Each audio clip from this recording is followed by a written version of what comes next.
Namasté très cher Follement Lover et bienvenue sur la chaîne pour une guidance évolutive sur les couples sacrés ou bien sur les flammes jumelles, ce qui revient au même. Je vais donc utiliser la voie de l'être afin de voir quelle est la situation.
Alors toi, Follement Lover, au fait, tu t'es abandonné carrément au divin ici.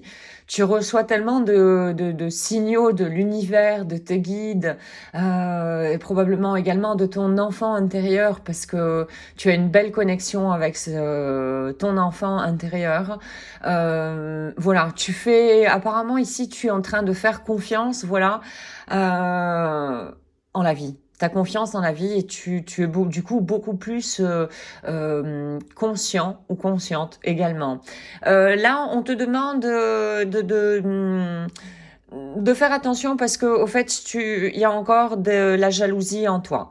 Vois un petit peu qu'est-ce qui résonne exactement par rapport à cette jalousie, par rapport à qui ce serait ou qui serait éventuellement jaloux de toi et qu'est-ce que ça génère en toi comme émotion, etc. Parce qu'apparemment ici, il est question que tu portes encore des masques, que tu ne sois pas totalement vrai. N'oublions pas que ce chemin est un chemin de développement personnel et que nous allons tout doucement découvrir des choses sur nous-mêmes. Donc là, pour toi, donc, il est question d'une jalousie que tu serais capable apparemment de libérer en toi et de faire la place à quelque chose de nouveau au final. Hein. Alors, pour ta flamme jumelle, elle est totalement libre. Elle fait ce qu'elle veut vraiment et elle profite de la vie. Elle n'a pas peur de sauter les barrières, des interdits, des choses comme ça pour aller vers ce qu'elle veut. Et ce qu'elle est en train de chercher, ta flamme jumelle, c'est la vérité. Et la vérité, on l'a au fin fond de nous-mêmes. D'accord. En retirant les couches, je vais dire, d'interprétation de notre ego. Par contre, sur sa recherche de vérité intérieure, voilà, ta flamme jumelle, rencontre des résistances. Quand on a des fortes résistances comme ça au changement, alors une première chose, ce qui résiste persiste. C'est intéressant de garder cette phrase en tête parce que le mental, c'est quelqu'un qui résiste énormément. Il résiste énormément au changement.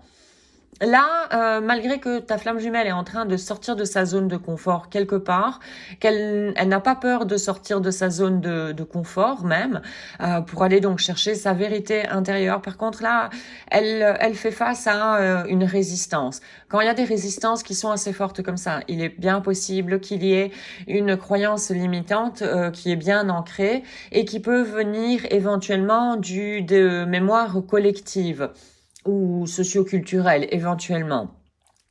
Alors pour le moment, donc dans la relation, disons, elle est assez stable parce que tous les deux vous vous êtes connectés à vos enfants intérieurs.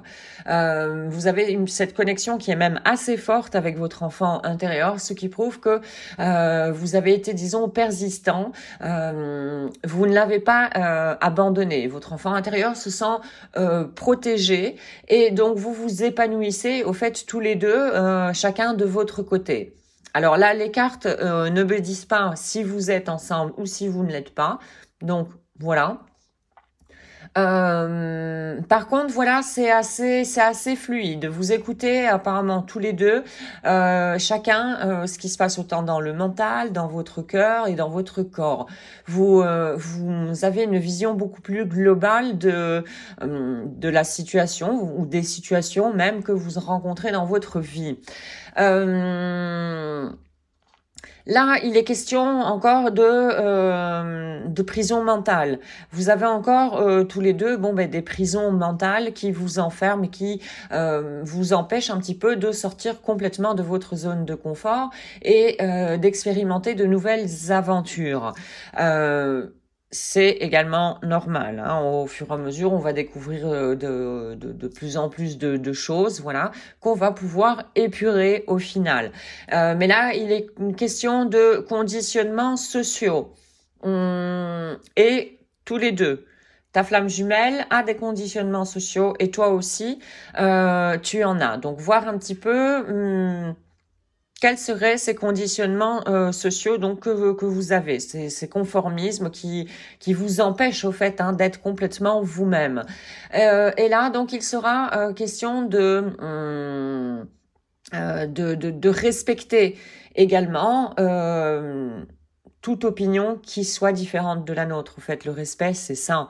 Le respect implique également une connaissance de soi pour connaître nos propres limites et se faire respecter des autres en ayant énoncé donc nos propres limites. Donc voici aujourd'hui pour cette guidance évolutive sur les couples sacrés. J'espère que tu auras pu trouver des informations supplémentaires pour avancer sur ton propre chemin. Un tout grand merci d'avoir visionné la capsule. Je te souhaite une excellente journée ainsi qu'une excellente route sur le chemin de ton bonheur. Merci, à très bientôt.